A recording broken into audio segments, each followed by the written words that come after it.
Hello friends, હું ભૂમિ Mehta GST મિત્રમાં આપ સૌનું સ્વાગત કરું છું. આજે આપણી સાથે જીએસટી મિત્ર અક્ષત વ્યાસ ફરી ઉપસ્થિત છે. અક્ષત વ્યાસ કે જે ભારતના પ્રખ્યાત એડવોકેટ છે, the commercial tax practitioner association જામનગરના પ્રમુખ છે, the Gujarat sales tax bar association કે જે ગુજરાતના વકીલોની નામાંકિત સંસ્થા છે, એમના તે જીએસટી કમિટીના કન્વેનિયર છે.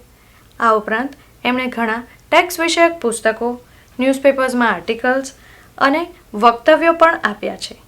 એમણે ટેક્સ વિશે ઘણા લોકોને માર્ગદર્શન પણ આપ્યું છે. તો વેલકમ અક્ષતભાઈ. નમસ્કાર.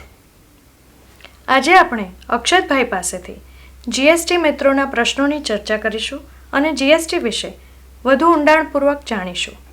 હવે આપણા એક જીએસટી મિત્ર એવું પૂછે છે કે એમનો ધંધો સ્ટેશનરીનો છે, એમની પાસે કમ્પ્યુટર નથી, તો એમને શું દરેક બિલ કમ્પ્યુટરથી બનાવવા પડશે?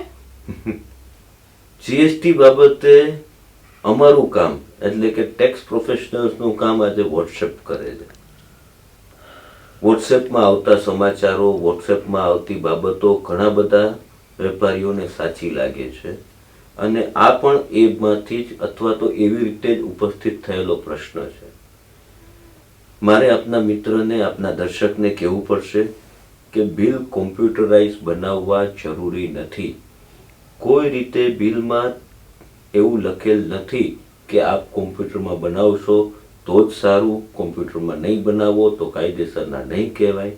હા, એટલું છે કે આપની પાસે, આપ સ્ટેશનરીનો ધંધો ધરાવો છો એટલે આપની પાસે પ્રોડક્ટ લિસ્ટ ઘણું મોટું હશે.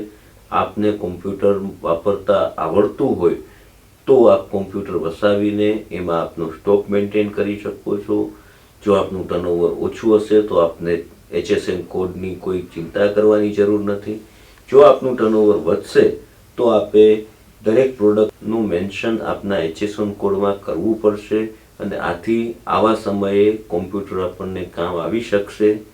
સરકારે ધારણા કરેલ છે કે જો ભારતમાં કરોડોની સંખ્યામાં સ્માર્ટફોન હોય તો કરોડોની સંખ્યામાં માણસો કોમ્પ્યુટર શું કામ અપનાવી શકતા નથી.